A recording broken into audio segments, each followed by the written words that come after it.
치밀한 분석과 다양한 음악가 인터뷰를 통해서 새로운 클래식 감상법을 제시하는 책입니다. 더 클래식을 품고 북카페에 오신 클래식 전문가 김호정 작가님과 함께 합니다. 인사에 앞서 잠시 소개를 해드릴게요. 김호정 작가님은 국내 한 일간지 문화부의 클래식 담당 기자로 계시고요. 5살에 피아노를 시작해서 예원학교, 서울예고, 서울대 음대에서 피아노 전공하시고 언론정보학 복수 전공하셨고요. 2007년 문화부에서 클래식 담당하기 시작하셨습니다. 2017년부터는 케이블 TV 고전적 하루의 진행자로 피아니스트 손여름, 조성진 등을 인터뷰했고 올 5월에는 피아니스트 임윤찬의 첫 번째 토크쇼 진행도 하셨습니다. 책으로는 오늘부터 클래식이 있습니다. 북카페인 지금 두 번째 오시는 거예요. 안녕하세요. 안녕하세요. 김호정입니다. 네.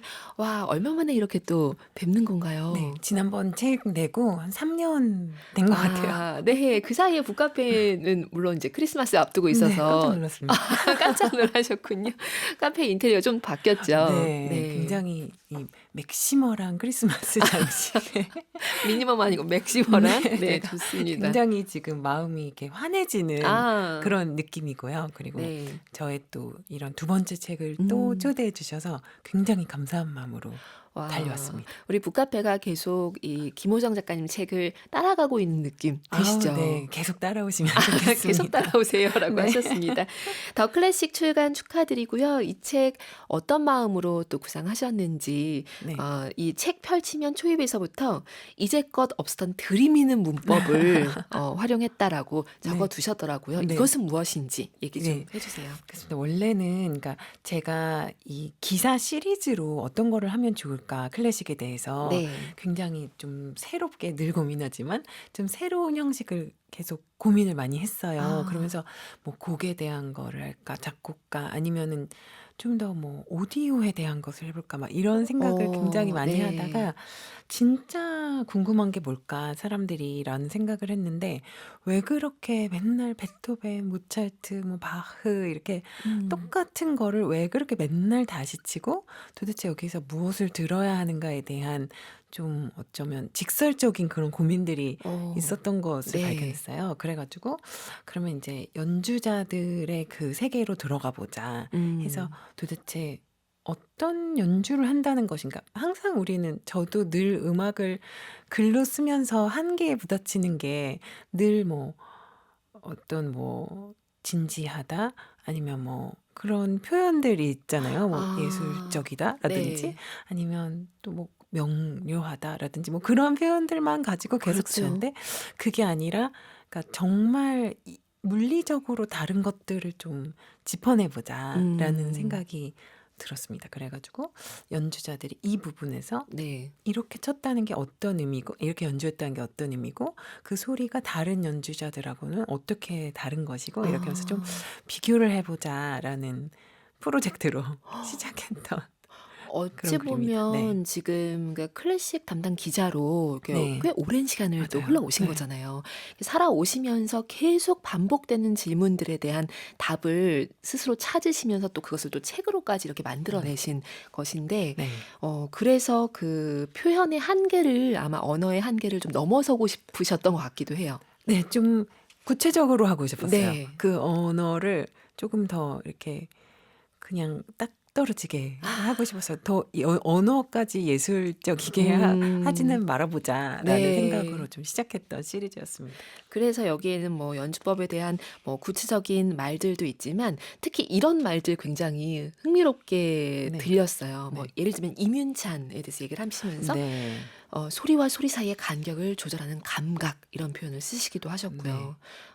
백건우 얘기를 하시면서 석탄을 잔뜩 싣고 음. 폭주하는 뜨거운 열차. 네네. 이게 너무 그려지잖아요. 그러니까 이미지가. 맞아요. 그 KTX 느낌도 있지만 네. 어떤 연주는 굉장히 KTX 같이 가지만 이런 연주는 정말 그냥 정말 찍찍폭폭하면서 어, 뜨겁게 달려가야 된다. 그죠. 묵직하고 뜨겁게. 네네네. 그런 아. 느낌이 들어요. 너무 그려지고 그리고 이런 문장들, 표현들 사이사이에 또 이렇게 QR코드 넣으셔 가지고 네. 바로바로 연주를 또 접할 수 있도록 배치를 해 주셨더라고요. 네 그렇습니다. 그래서 뭐 어떤 연주가 굉장히 뭐 "어땠다."라고 음. 표현하는 건 제가 항상 오랫동안 해 왔던 일인데 네. 이 부분에서 딱 110 몇 번째 마디에서 이렇게 했다라는 거를 좀 아. 보여드리자. 그러니까 단면도를 좀 딱 잘라가지고 그쵸.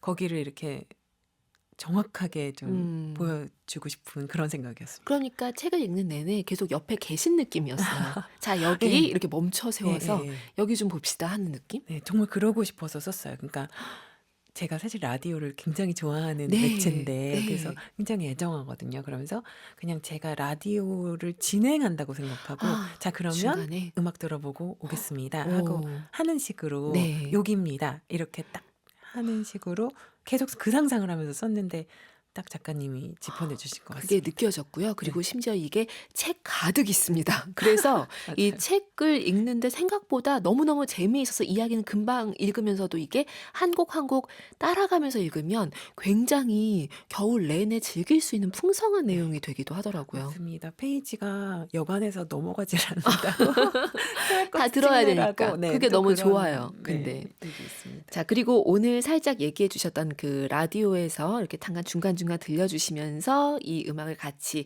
함께 이해해 보려는 그 과정 이것들을 우리 북카페에서 오늘 또 보여주실 예정입니다. 네 그쵸? 맞습니다. 맞아요. 음악도 그래서 많이 준비를 해 오셨습니다. 클래식 담당 기자로 이렇게 오랜 세월 일해 오시면서 점점 우리 삶에 음악이 더 필요해졌다고 느끼세요? 어떠세요? 매체는 되게 많아졌는데. 네.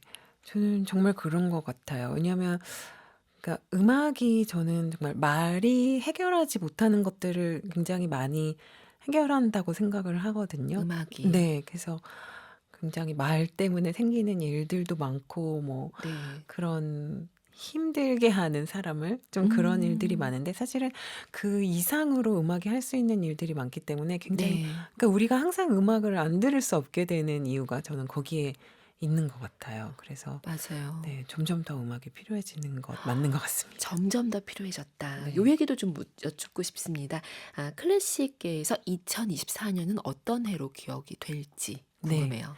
24 년은 정말 다른 분야들도 그런 것 같은데 코로나 이후로 굉장히 오히려 활기가 엄청나게 아 생긴 분야가 대표적으로 음악계인 것 같아요. 네. 그러니까 그 코로나 시대에 우리가 음악을 못 들으면서 오히려 그러니까 음악이 얼마나 필요한 것인지를 굉장히 잘 알게 된 것 같고 아주 음. 적극적으로 음악을 듣게 되는 청중이 된 것 공연장에 같거든요. 가서 듣는 네. 거 공연장에 그쵸? 가서 그리고 어떻게 보면 굉장히 주체적으로 찾아서 막 꼭 음악을 찾아서. 들어야만 한다는 그런 청중이 굉장히 많이 늘어나는 것 같거든요. 네. 그리고 클래식 시장에는 진짜 새로운 청중이 엄청나게 많이 유입이 됐어요. 어 그래서 제가 늘 공연장에 가는 게 저의 일인데 공연장에 가 보면 이 분위기가 굉장히 많이 달라졌어요. 네. 그래서 인제 소위 말하는 우리 업계 사람들 음. 늘 오는 그런 사람들이 아니라 정말 어. 호기심을 가지고 새롭게 발을 디디는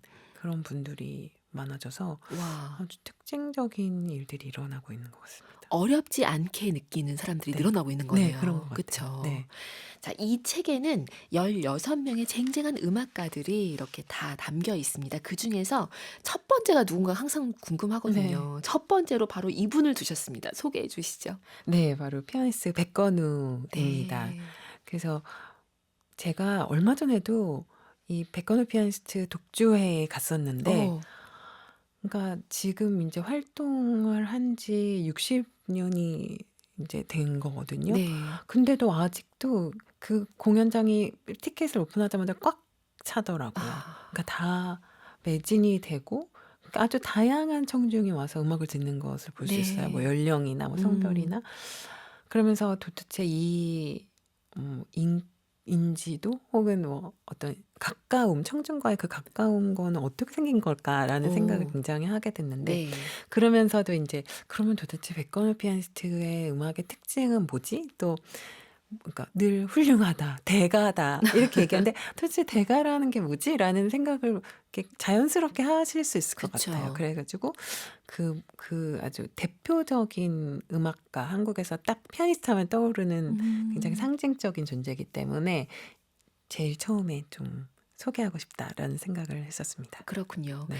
자 그리고 백건우의 세계는 이런 세계다. 그러니까 타건에 압도당할 수밖에 없다고 얘기를 하셨는데 네. 저희가 좀 짐작할 수 있도록 그럼 네. 바로 좀 들어보면 어떨까요? 네네네. 준비해 오신 좋습니다. 게 있죠. 네. 좋습니다. 그래서 지금 그 모차르트의 음악으로 앨범을 3장 이제 내고 있거든요. 1년에 네. 한 장씩. 그래서 지금 두 번째까지 아. 나왔는데 모차르트를 계속 좀 파고드는 모습을 보이고 있거든요. 그래서 어. 우리가 모차르트에서 좀 들어보면 네. 좋겠다라는 생각인데요. 음. 이제 이 부분은요. 네. 악보에 보시면은 그러니까는 피아니시모 아주 네. 작게, 그다음에 어. 포르테, 그다음에 피아노 네. 작게 이렇게 모차르트가 좀 굴곡을 음악에 많이 만들어 놓은 거예요. 그러니까 음. 어떻게 보면 좀 감정의 변화를 유도하는 그런 악보일 네. 수도 있는 건데 백건우 피아니스트가 이 부분을 어떻게 처리하는지 한번 아. 들어보시면 좋을 것 같습니다. 네.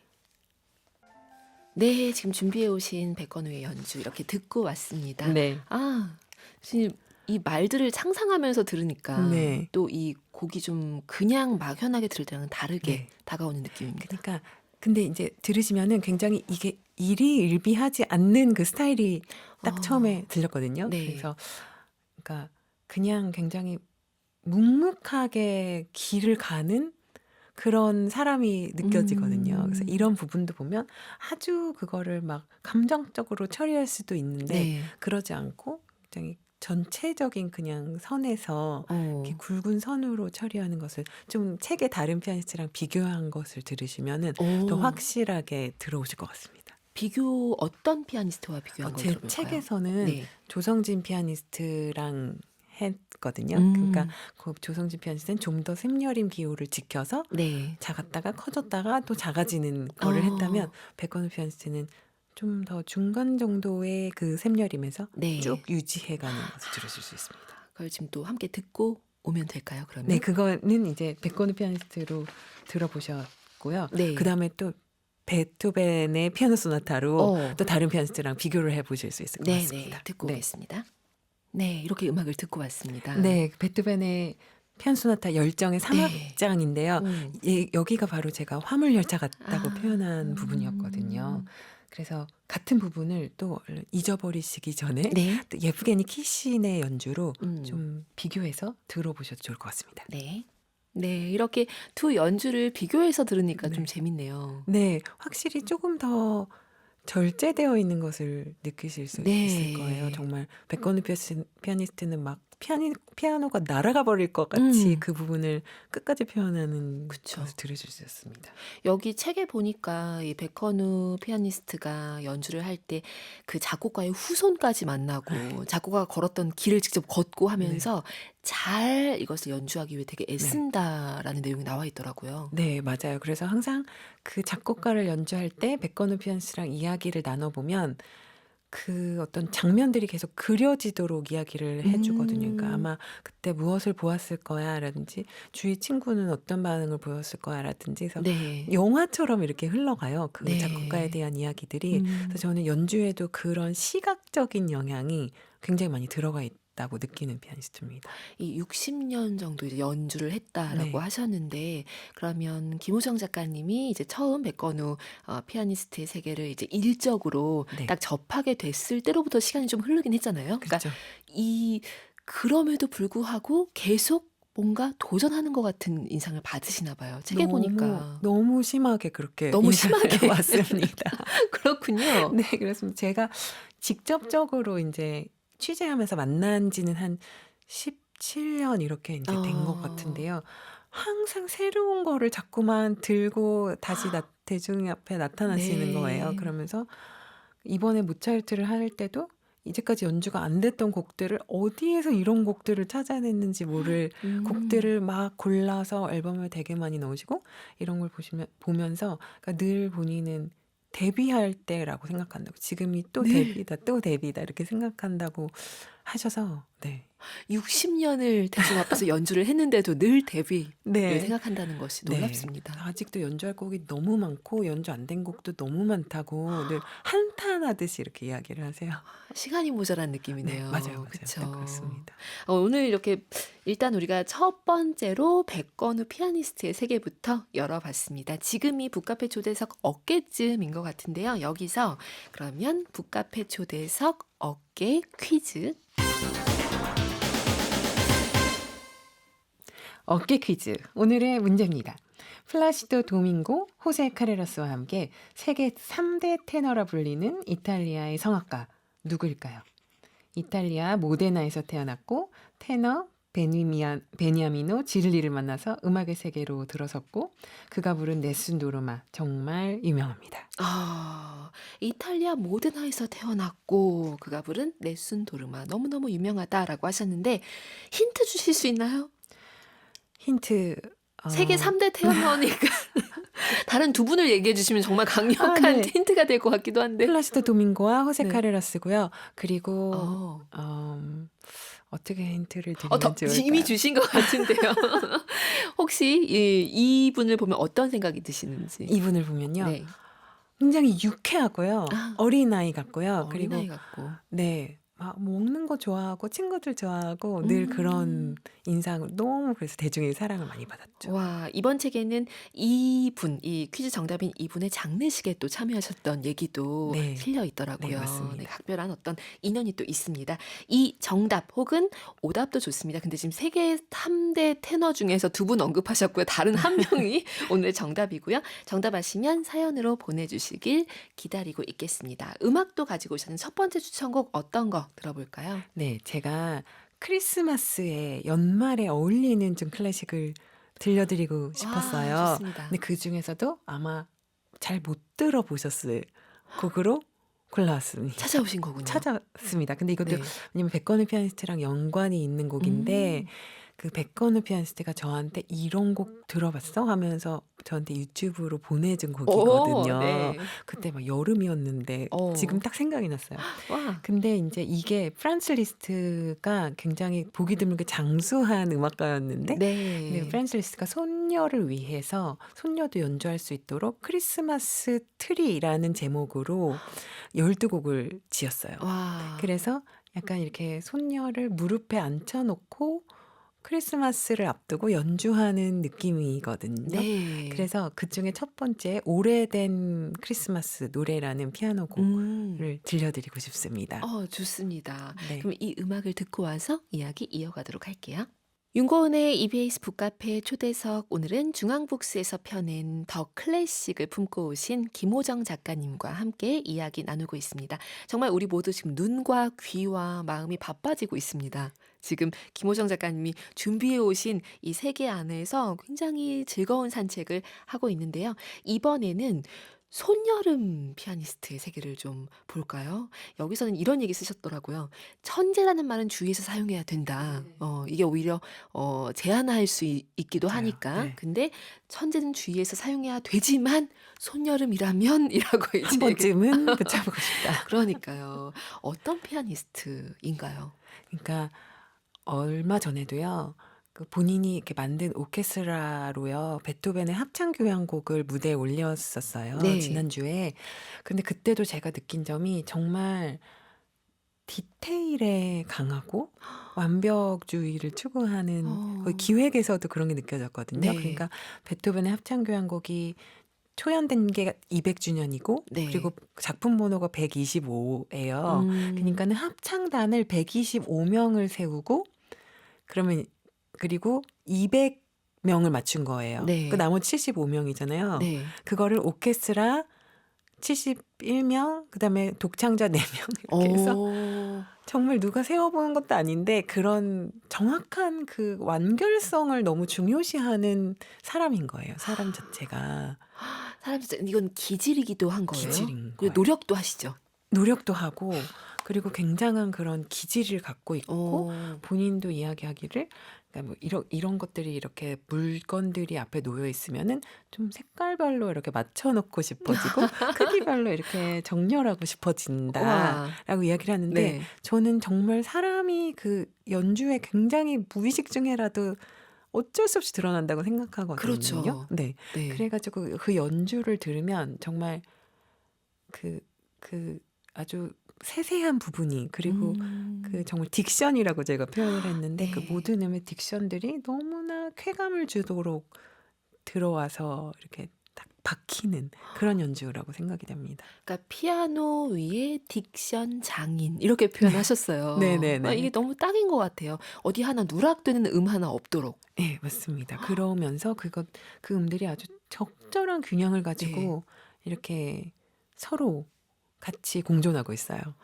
이걸 또 사진 기억력이라고 하는 얘기를 통해서 또 풀어내고 계시던데 사진 기억력 얘기도 좀 들려주세요. 네, 그러니까 우리가 피아니스트들이 연주를 해야 된다면 악보를 먼저 처음 보는 악보지만은 처음부터 쫙 읽고 그다음에 이거를 계속 연습을 하면서 머릿속에 넣어서 악보 없이도 연주할 수 있도록 이제 네. 이런 과정이잖아요. 음.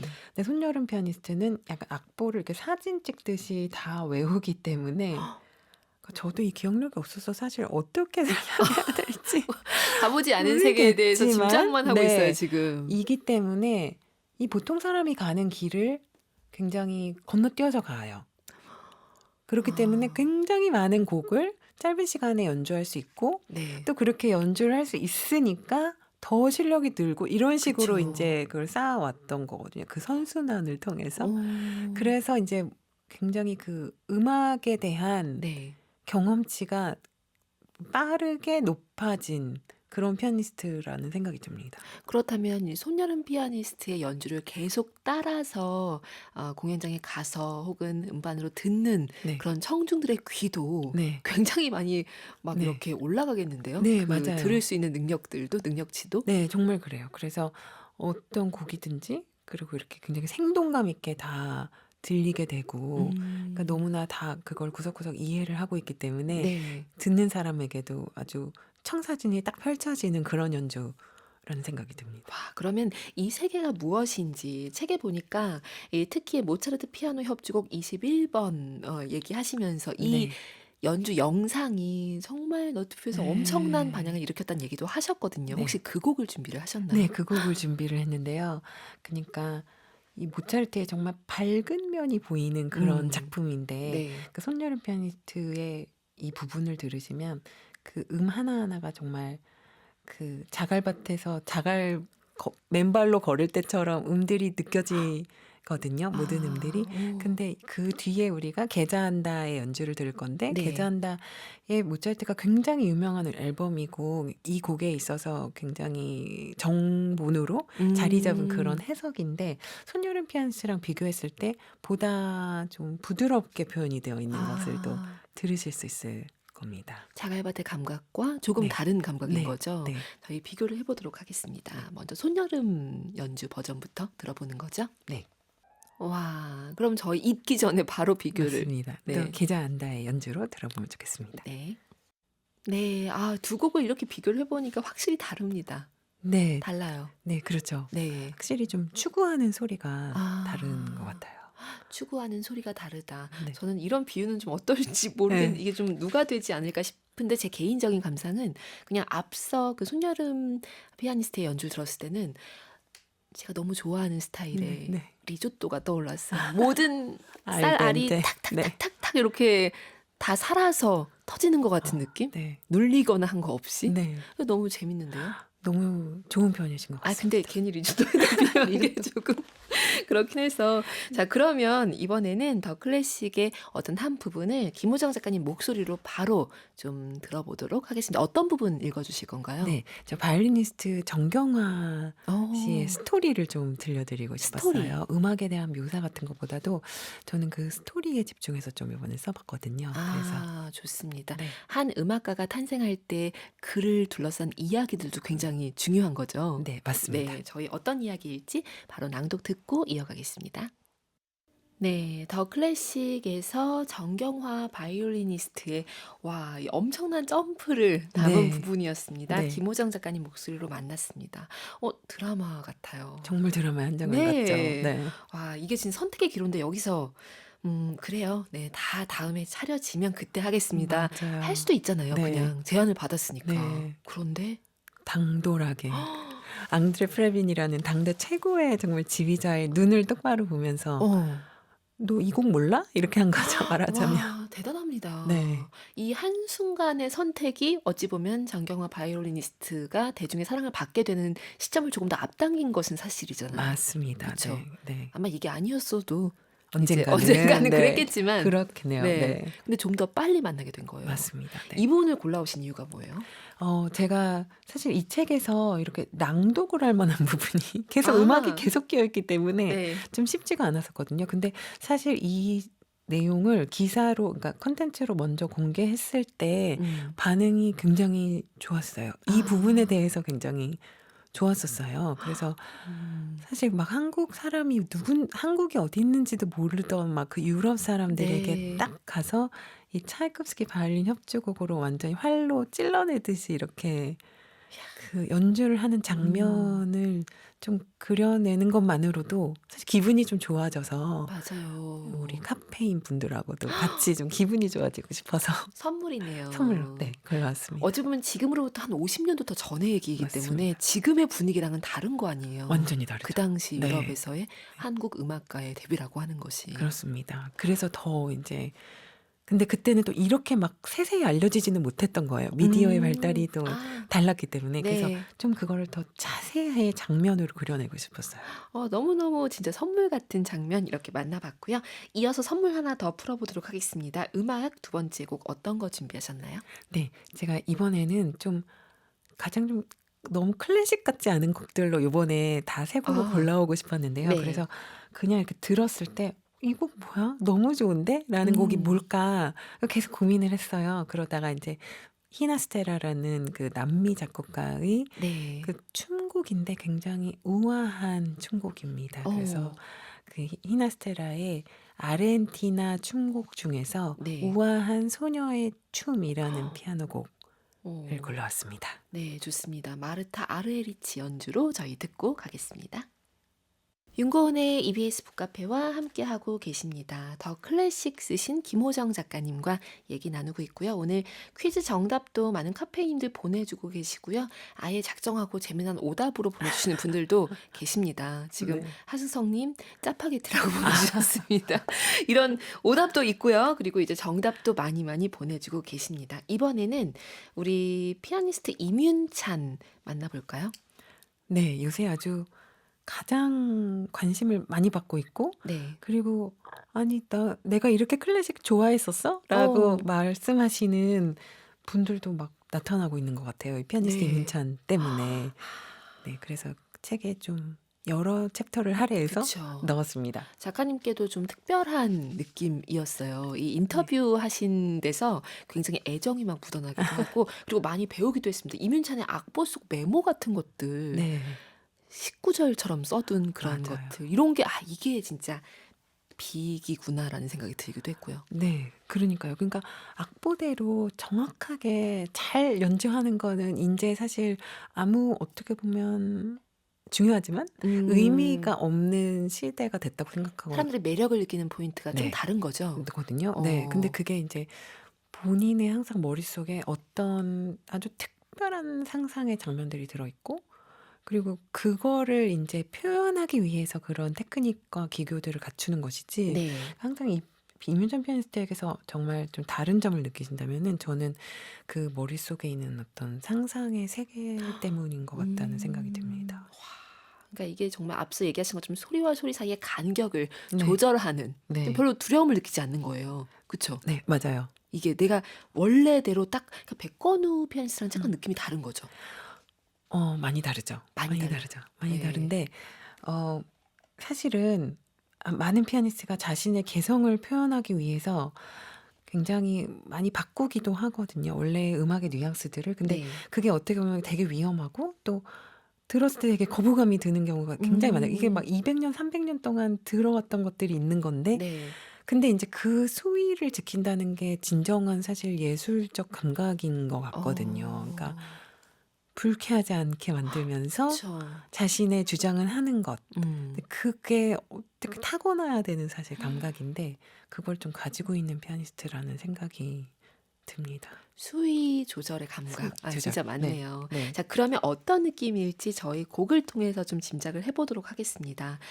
어떤 곡부터 좀 열어볼까요? 네. 그 모차르트의 피아노 소나타 9번을 들어보시면 네. 말씀드렸던 그런 음과 음 사이의 어떤 간격을 미세하게 정말 조정하는 그 타이밍의 감각을 좀 들어보실 수 있을 것 같아요. 미세하게 조절하는 타이밍의 감각 저희 네. 바로 듣고 오겠습니다.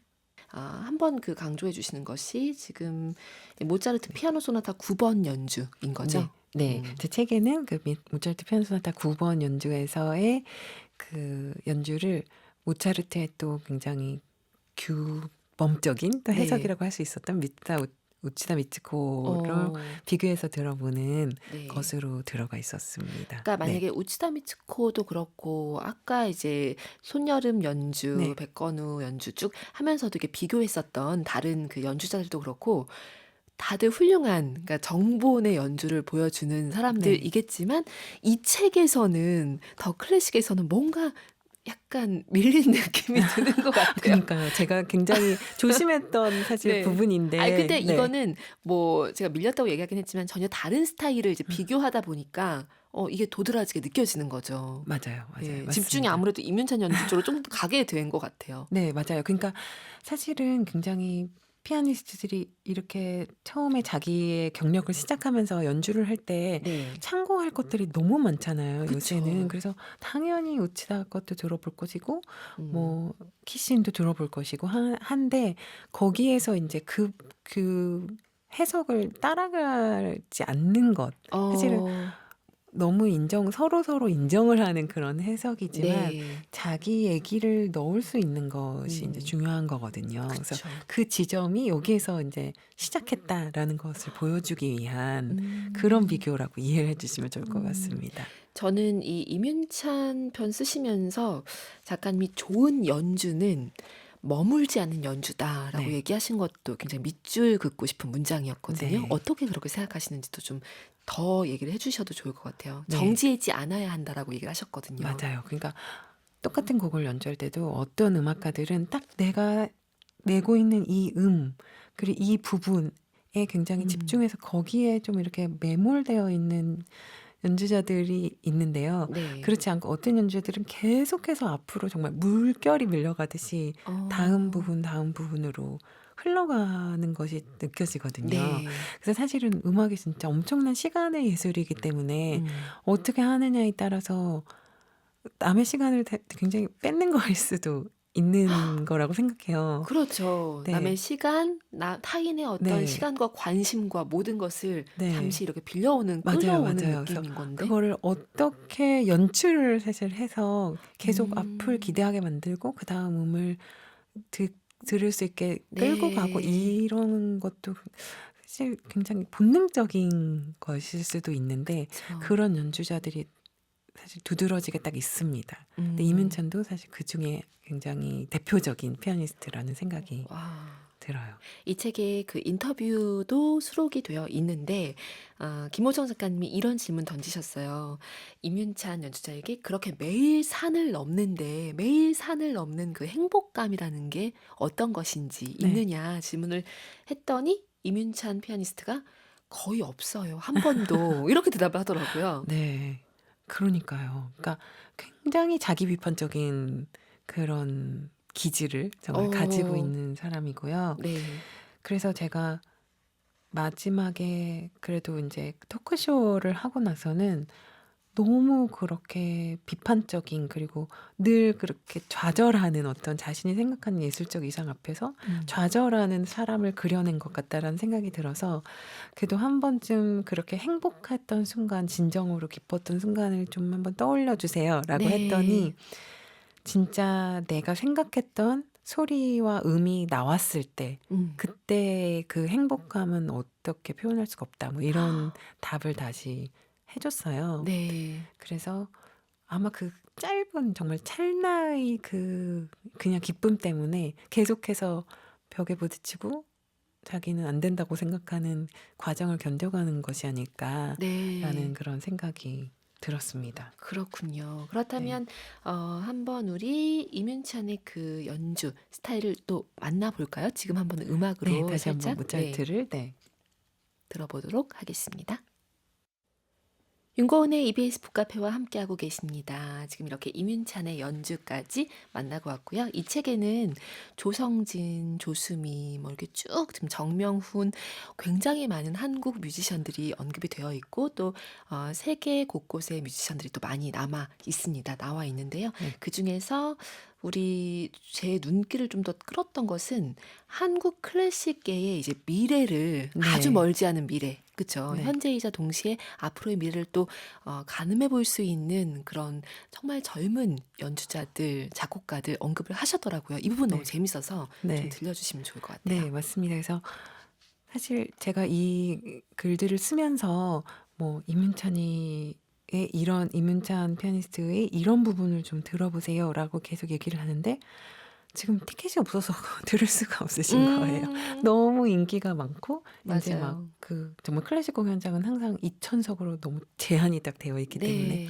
조성진 피아니스트 마찬가지고 그래서 그러면 우리가 미리 좀 들어봅시다. 어, 라는 취지에서 좀 더 다음 세대를 찾아봤던 거거든요. 네. 그러면서 제가 느낀 것은 또 이런 정말 2000년대생 피아니스트, 뭐 바이올리니스트들이 딱 보면 이제는 뭐 잘한다 이런 수준을 넘어서 그 어른 흉내를 내는 게 아니고 그냥 자기가 생각하는 어, 좋은 음악을 계속 보여주는 거더라고요. 그래서 네. 그 부분에서 우리가 더 좀 감동적인 음악들을 들을 수 있다라는 생각을 했고요.